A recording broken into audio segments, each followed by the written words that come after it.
218, 212 right here. Today I'm going to touch real quick, just going to talk a little bit about squats. This is something that I've talked with a few of our members about, but I think it's just really good information to get out to everybody about squat positioning, the difference between a hinge and a squat, and using the different weights for the different squat positions and what makes them different. So first and foremost, when it comes to squats, every individual is going to be different.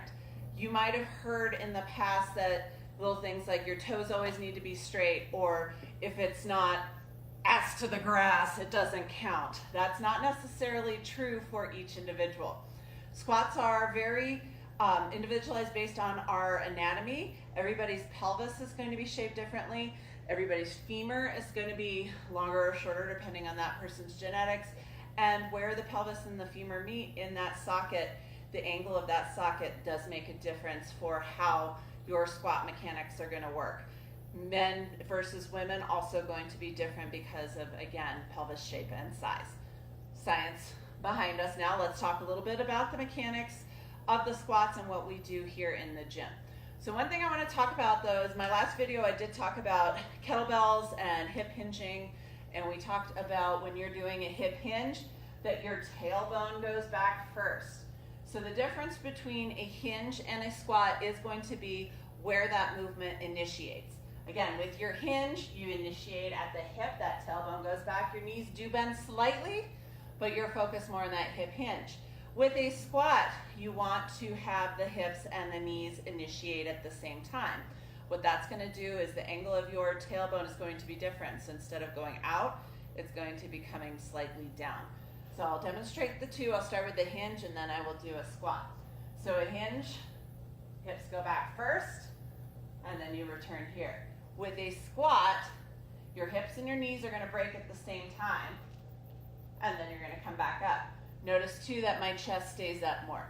Sometimes in class I do see this as a squat where that chest comes down, and you might have heard me say, I want to see the front of your shirt. So what I mean when I say that is I want you to keep your knees and your hips starting at the same time and your chest up higher. Now I'm doing these with just body weight right now. Real quick, I want to touch on using different weights because that's going to change your body position. Another thing that you may have heard about squats, don't let your knees go past your toes. When I show you a couple of these, you'll see that that's not always the case. So for example, if we're doing a wide squat or a sumo squat in class, and we have the weight in front of us, your arms are going to be here. You're going to drop down a little differently. Your knees are going to go out. I'll show it from this angle. Same thing here. Now with this particular squat, sometimes you may be doing it in a narrow stance and then other times in that wide stance. Again, it's just what is more comfortable for you. Some people can do that narrow stance. Personally me, this is as far as I can go. I come out wider, I can get a lot lower. All right, so that is with that weight in the front. If we're doing a suitcase squat where you have a weight in each hand, same thing, that's gonna change the depth of that squat a little bit because of your positioning. Using the bar, doing either a front squat or a back squat, depending on the workout and if you're working with your trainer, whatever, that is gonna change the body positioning here.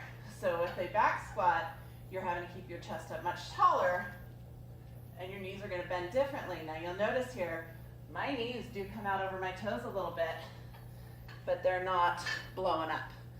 So the overall point of this, squatting is very individual based on the person, but it is also different based on the modality of the weights that you are using.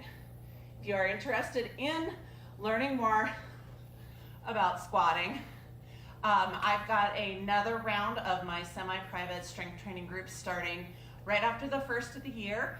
I'll be putting out some more information about that. So if you are interested in learning more about making that squat stronger, particularly learning that back squat with the bar on your back, talk to me and we'll get you going. All right, folks, have a great day.